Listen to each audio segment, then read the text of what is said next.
Ud af de mange smuglerjagter, jeg har været med til der, så mødte jeg en morgen i november måned 1969 og havde fået som første opgave at tage ud sammen med mit hold og inkvirere et polsk skib, som ankom til Københavns Frihavn.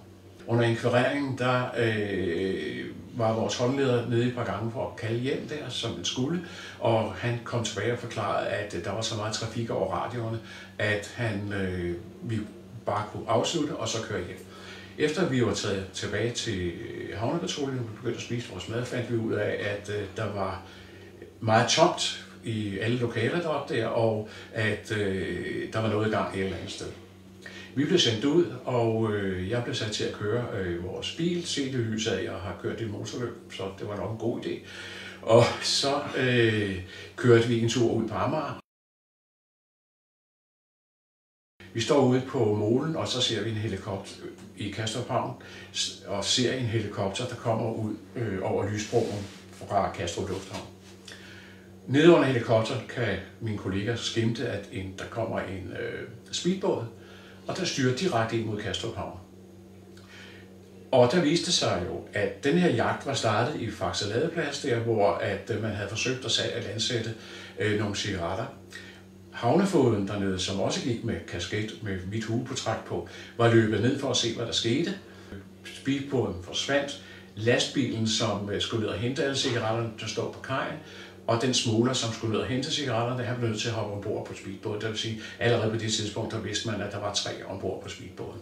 Da speedbåden kommer ind imod Kastrup Havn, der har den helikopteren hængende hen over, og helikopteren signalerer til os, at vi desværre kørte ud på en forkert mole.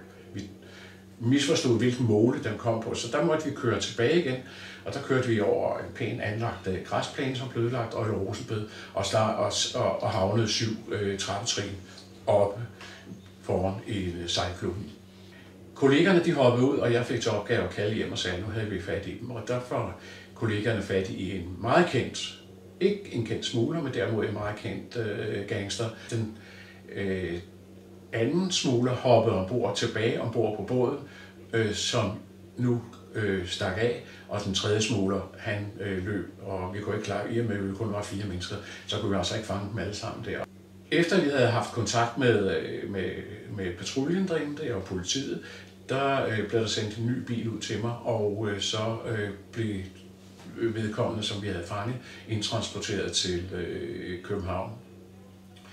Vi kørte op og holdt på et højere sted, hvor vi havde udsigt ud over vandet og kunne se, at den her speedbåd legede kispus, både med helikopteren, men så sandelig også med marinens fartøjer og patruljebådene.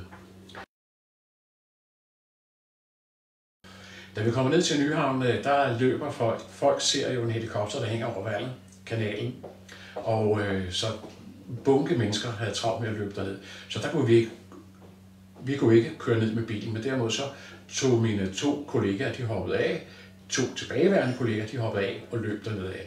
Og jeg måtte køre inden omkring Nyhavnsankeret derop efter tilladelse fra politiet, og så over på den kulørte side af Nyhavn.